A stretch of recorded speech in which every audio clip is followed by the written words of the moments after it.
Hello everyone, I hope you all are doing well and I wish you all the best कि आपकी जो stock market की journey है investment की trading की वो अच्छी जाए, आप उसमें से कुछ अच्छे पैसे कमाएं guys. And thank you so much for watching my YouTube channel videos. And उसके साथ आने वाला है एक नया आईपीओ एमट्रॉन इलेक्ट्रॉनिक्स लिमिटेड का। तो चलिए आईपीओ डिटेल्स देख लेते हैं।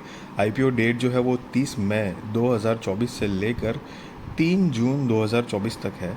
फेस वैल्यू 10 रुपये पर शेयर। प्राइस बैंड जो है वो 153 रुपये से लेकर 161 रुपये पर शेयर है। मतलब ये एक बुक बिल्ट इशू आईपीओ है गाइस, और इसका लॉट साइज 800 शेयर्स का है। टोटल इशू साइज 54,04,800 शेयर्स है। करीब 87 करोड़ 2 लाख रुपए कंपनी जुटाने वाली है इस टोटल इशू साइज से। एंड गाइस एक भी शेयर OFS मतलब ऑफर फॉर सेल के ज़रिए नहीं आएगा, सारे के सारे फ्रेश इश्यूज़ है। और आप देख सकते हैं 54,04,800 शेयर्स, 87 करोड़ 2 लाख रुपए कंपनी जुटाने वाली है। सो बेसिकली सारे के सारे पैसे मतलब कंपनी के अंदर कंपनी के ग्रोथ डेवलपमेंट में यूज़ होंगे। एक भी शेयर प्रमोटर एक भी पैसा जो है वो प्रमोटर्स के यूज़ के लिए नहीं जाएगा, बिकॉज ऑफर फॉर सेल मतलब OFS जब होता है साथ में, तो उससे जो पैसे कलेक्ट होते हैं ना, तो वो पैसे प्रमोटर्स के पास सीधे सीधे जाते हैं, कंपनी के अंदर कंपनी की डेवलपमेंट ग्रोथ के लिए यूज़ नहीं होते हैं, राइट। सो अब इसका बेसिस ऑफ अलॉटमेंट जो है वो 4 जून 2024 को है। इनिशिएशन ऑफ रिफंड की जो डेट है वो 5 जून 2024 को है। Credit of shares to demat वो भी 5 जून 2024 है। और लिस्टिंग डेट जो है वो 6 जून 2024 है। Cut off time for UPI mandate confirmation शाम को 5 बजे 3 जून 2024 है गाइस। और लिस्टिंग जो है वो NSE SME है गाइस। तो स्मॉल एंड मीडियम एंटरप्राइजेस का IPO है गाइस, मेन बोर्ड IPO नहीं है, उस बात का ध्यान रहे। और शेयर होल्डिंग प्री इशू जो है वो 1,45,45,025। शेयर होल्डिंग पोस्ट इशू 1,99,49,825 है।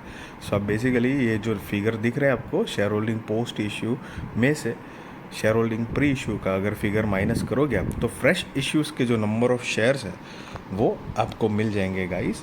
और यहाँ पर रिटेल कैटेगरी में मिनिमम हो या मैक्सिमम हो, एक ही लॉट के लिए अप्लाई करना है गाइस। 800 शेयर्स आ जाएंगे, 1,28,000 रुपये आपको देने हैं। और HNI में मिनिमम 2 लॉट के लिए अप्लाई करना है, 1,600 शेयर्स आ जाएंगे और आपको 2,57,600 रुपये आपको देने हैं। एंड गाइस एक चीज़ थोड़ी सी मतलब फॉरगेट हो गई, मार्केट मेकर पोर्शन जो है वो 2,81,600 शेयर्स है। मतलब जो भी सिक्योरिटीज़ होंगी ये पर्टिकुलर IPO के लिए मार्केट मेकर पोर्शन बनी होगी, उसके लिए अलग से रखा गया है guys 2,81,600 shares. So now retail category में एक ही लॉट के लिए अप्लाई करना है और पैसे जो लग रहे हैं वो 1,28,800। So yes guys, SME IPOs के फॉर्मेट ही कुछ इस तरह का है कि 1 लाख से ऊपर की रकम ही चाहिए। दूसरी बात कि उसमें लॉट में ही डील होती है, मतलब लिस्टिंग के बाद भी जैसे यहाँ पर 800 शेयर्स का एक का लॉट दिखाया गया है, तो अगर आप लिस्टिंग के बाद मानो फॉर एग्जांपल आपने एक लॉट के लिए अप्लाई किया है और आपका एक लॉट लग जाता है, और उसके बाद अगर आप सिंगल शेयर्स बेचना चाहेंगे तो वो नहीं हो पाएगा, आपको डायरेक्ट सीधा सीधा लॉट में डील करनी पड़ती है गाइस, उस बात का भी ध्यान रहे गाइस। और यहाँ पर रिजर्वेशन अगर देखेंगे तो QIB shares offered not more than 50% of the net issue है। Retail shares offered not less than 35% of the net issue है। NII HNI shares offered not less than 15% of the net issue है guys. और अब अगर promoters की बात करें तो प्रमोटर्स में मुकेश जीरम वसानी, निर्मल M Vasani and Sharmila Ben Lakhan भाई बम भनिया जो कि कंपनी के प्रमोटर्स है। और इनकी शेयर होल्डिंग प्री इशू जो है वो 100% है, शेयर होल्डिंग पोस्ट इशू नहीं दी गई है। मतलब अभी सारा का सारा जो स्टेक है टोटल 100% प्रमोटर्स के पास ही है। तो अब देखते हैं IPO के बाद क्या होता है। हालांकि आप कैलकुलेट कर सकते हो, बट नेवरदलेस उतना it is not much bothering कि कितना है, क्योंकि ऑलरेडी 100% है गाइस, राइट। और मैक्सिमम वो मतलब मिनिमम उनको 25% तो डाइल्यूट करना ही चाहिए। अगर नहीं करते तो फिर 3 साल की लिमिट होती है जो सेबी के नियम के थ्रू होता है। तो 75 का रेशियो उनको मैनेज करना पड़ता है कि मैक्सिमम वो अपने स्टेक में से 75% ही रख सकते हैं। मतलब जैसे यहाँ पे 100% है तो मिनिमम 25% तब उनको स्टेक डाइल्यूट करना ही पड़ेगा। तो मतलब अभी नहीं तो बाद में कर देंगे। यहाँ पर कंपनी के अगर बिजनेस के बारे में बात करें तो 2011 से फाउंडेड है। Amtron electricals limited provides products and solution for electronic system design and manufacturing, जो कि शॉर्ट में ESDM services with a focus on high value precision engineering products. The company offers PCB design, assembly and complete electronic system manufacturing for domestic and global manufacturers in India, the USA, Hong Kong, the UK, Spain and Mexico। अब जो company है वो कौन से solutions primary level पे देते हैं, तो कि printed circuit board assembly, any box build assemblies in addition to finding their application in battery management system used in electrical vehicles, design solutions offering end-to-end services right from the conceptualizing the design, engineering, product prototype development and manufacturing of turnkey requirements for our customer. और company का जो manufacturing plant है वो वडोदरा में गुजरात में है, और दूसरा जो है वो बेंगलुरु कर्नाटका में कंपनी के मैन्युफैक्चरिंग यूनिट्स है। और कंपनी के पास सितंबर 30, 2023 के अकॉर्डिंग मतलब वर्कफोर्स जो है वो 131 लोगों की वर्कफोर्स है, including 28 engineers to enhance operational efficiency. और ये कुछ यहाँ पर मतलब सर्टिफिकेशंस है जो कंपनी ISO के हिसाब से अलग अलग सेगमेंट में सर्टिफाइड है गाइस। सो मोटा मोटी कंपनी का ये हमने बिज़नेस का एक ब्रीफ आइडिया लिया है। बेसिकली अब कंपनी मतलब बिज़नेस क्या जनरेट कर पा रही है, रेवेन्यू, नेट प्रॉफिट, उसके ऊपर आते हैं। तो यहाँ पर 31 मार्च 2021, 22, 23 और 30 सितंबर 2023 के गाइस फाइनेंशियल्स दिए हैं। ये सारे फिगर लैक्स में है, और रिसेंट वाला जो है वो 30 सितंबर 2023 का वो हम नहीं देखेंगे, हम ईयर ऑन ईयर बेसिस का डायरेक्ट कंपेयर करेंगे 3 साल का, जो मार्च 21, 22, 23 का है यहाँ पर, ठीक है। और मैं आपको करोड़ में गाइस कन्वर्ट करके बताने वाला हूँ। तो चलिए असेट देखते हैं। तो कि 31 मार्च 2021 में जो टोटल असेट थी वो 36 करोड़ 30 लाख रुपए के आसपास थी, जो कि 31 मार्च 2023 में वो बढ़कर 87 करोड़ 40 लाख रुपए के आसपास हुई है। रेवेन्यू 54 करोड़ 6 लाख रुपए से बढ़कर 72 करोड़ 49 लाख रुपए के आसपास हुई है। Profit after tax 15 crore 71 lakh रुपए से कम हुआ है, 8 करोड़ 63 लाख रुपए के आसपास हुआ है। नेटवर्थ जो है वो 21 करोड़ 44 लाख रुपए से बढ़कर 31 करोड़ 23 लाख रुपए के आसपास हुआ है। रिजर्व्स एंड सरप्लस जो है वो 20 करोड़ 75 लाख रुपए से बढ़कर 28 करोड़ 32 लाख रुपए के आसपास हुआ है। और कंपनी के ऊपर जो टोटल बोरोइंग्स है वो 2 करोड़ 62 लाख रुपए से बढ़कर 20 करोड़ 23 लाख रुपए के आसपास हुआ है गाइस। और यहाँ पर ये जो आप नीचे पढ़ सकते हो अमाउंट इन लैक्स लिखा हुआ है। तो गाइस ये सारे फिगर लैक्स में है। अब कंपनी के जो हमने फाइनेंशियल्स देखे 3 साल के, तो यहाँ पर मैं डेफिनेटली कहना चाहूँगा कि कंपनी की रेवेन्यू जो है वो फ्लक्चुएटेड है। कभी ज़्यादा आप देख सकते हैं बीच में मतलब 2022 में कम हो गई थी, 23 में वापस रेवेन्यू बढ़ी है, लेकिन अभी सितंबर मतलब टिल 2023 मतलब जो हाफ ईयर का जो है उनका उसमें वापस कम हुई है। प्रॉफिट भी उसी तरह का कुछ दिखाई दे रहा है कि पहले जो 21 में 15 करोड़ रुपए के आसपास था, जो 22 में तो मतलब नेगेटिव हो गया, मतलब 1 करोड़ 80 लाख की कंपनी को लॉस थी, और उसके बाद वापस बढ़ा है। और लेकिन 21 के कंपेयर में तो कम ही है। तो फ्लक्चुएटेड रेवेन्यू और नेट प्रॉफिट है। हालांकि नेटवर्थ और रिजर्व्स एंड सरप्लस में थोड़ी ग्रोइंग दिख रहा है, और लेकिन बोरोइंग्स भी उसके साथ काफ़ी बढ़ चुकी है। सो गाइज ये SMEs कंपनीज जो होती है ना उसके अंदर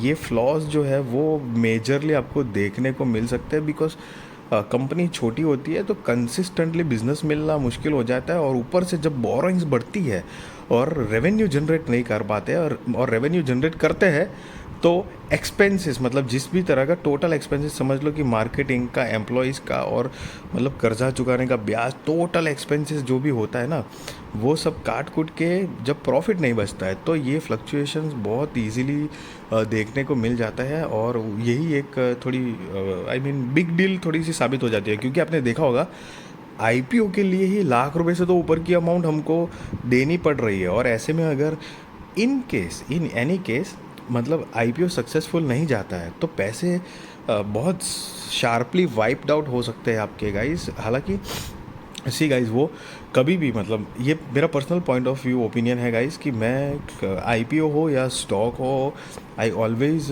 मतलब मैं यही सोच कर मतलब क्लैरिटी के साथ करता हूँ। जैसे कि मानो कि मैंने आईपीओ में आईपीओ में मतलब अप्लाई किया है, सॉरी, तो अगर आईपीओ में मैंने अप्लाई किया है तो मेरा क्लियर आई मीन लुकआउट रहता है कि मुझे लिस्टिंग गेन चाहिए या वाकई में मैं लॉन्ग टर्म के लिए कंपनी के साथ इन्वेस्टमेंट बेस्ड के थ्रू जुड़ना चाहता हूँ।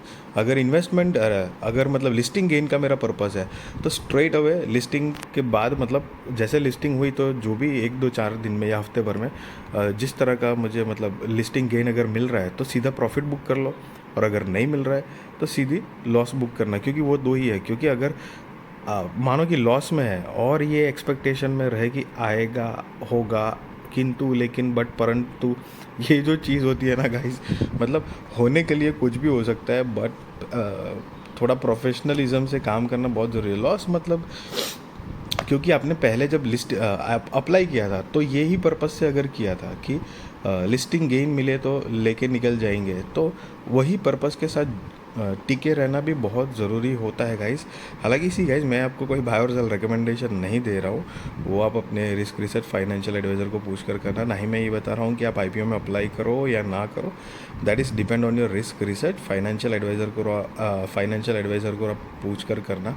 हालांकि यहाँ पर कंपनी का मार्केट कैपिटलाइजेशन जो है वो 321 करोड़ रुपए के आसपास का है गाइस, तो ये एक अच्छी बात कही जा सकती है। अब आपको लग रहा होगा कि इसमें अच्छी बात क्या है, क्योंकि 321 करोड़ रुपए के आसपास का ही तो मार्केट कैपिटलाइजेशन है। लेकिन आपको मैं बताना चाहूँगा कि मेजॉरिटी टाइम ना आप देखोगे तो एसएमईज, पर्टिकुलरली एसएमईज आईपीओ जो होते हैं उनका मार्केट कैपिटलाइजेशन जो है वो मतलब 5-10 करोड़ से स्टार्ट होके समझ लो मोटा मोटी मैक्सिमम 70 to 80% 150 करोड़ के अंदर तो निपट जाता है। बहुत करके ऐसे 250 ऐसे बहुत कम कंपनियां मिलती है जो 250 करोड़ 200-250 करोड़ और उससे ऊपर का मार्केट कैपिटलाइजेशन रखती है। तो उस हिसाब से अगर कंसिडर करें तो ये 321 करोड़ का मार्केट कैपिटलाइजेशन एक अच्छी बात कही जा सकती है एसएमई के हिसाब से गाइस।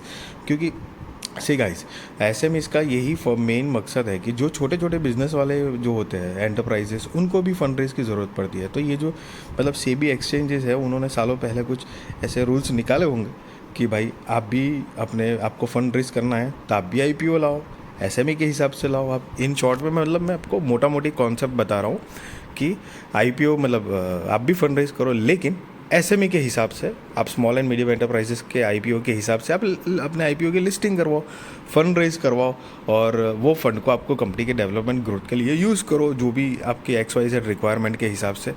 सो वो एक जनरल फॉर्मेट के हिसाब से उनको भी एक एक विंडो एक दे दिया गया कि चलिए आप भी फंड रेज करिए इस हिसाब से, और अगर आप फ्यूचर में अच्छा परफॉर्मेंस देते हैं तो आपको एसएमई से मेन बोर्ड में शिफ्ट कर दिया जाएगा। तो गाइज़ ज़रूरी नहीं है कि एसएमई के हिसाब से लिस्टिंग है तो एसएमई ही रहती है कंपनी मेन बोर्ड में भी शिफ्ट होती है।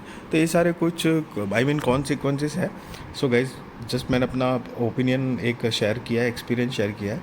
तो गाइज़ चलिए, ईपीएस जो है वो प्री आईपीओ 5.93 का है, पोस्ट आईपीओ 7.12, पीईएक्स 27.13 है और पोस्ट आईपीओ 22.61% है। और आप ये जो नोट देख रहे हो वो बेसिकली उन्होंने ईपीएस प्री आईपीओ और पोस्ट आईपीओ कैसे कैलकुलेट किया गया है उसके बारे में बताया हुआ है। और कंपनी का ऑब्जेक्ट ऑफ इश्यू मतलब आईपीओ लाने के जो रीजंस है यहाँ पर, तो मेजरली कुछ यहाँ पर 4 रीजंस दिए हैं।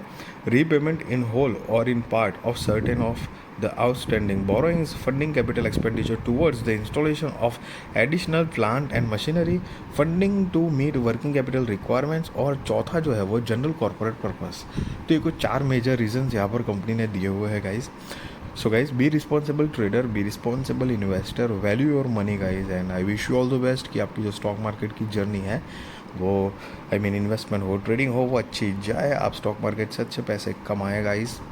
And yes guys again last time कि मैं आपको कोई ये नहीं बता रहा हूँ कि आईपीओ में अप्लाई करो ना करो, that is depend on your risk research. Financial adviser को पूछ कर करना। वीडियो अच्छी लगी तो ज़रूर लाइक शेयर सब्सक्राइब करिए, आपके सारे कॉन्टैक्ट के साथ भी मेरी वीडियो चैनल शेयर करिए ताकि उनकी भी स्टॉक मार्केट की जर्नी और भी ज़्यादा कॉन्फिडेंट, सक्सेसफुल और अवेयर हो पाएगा guys. Thank you so much for watching this video guys.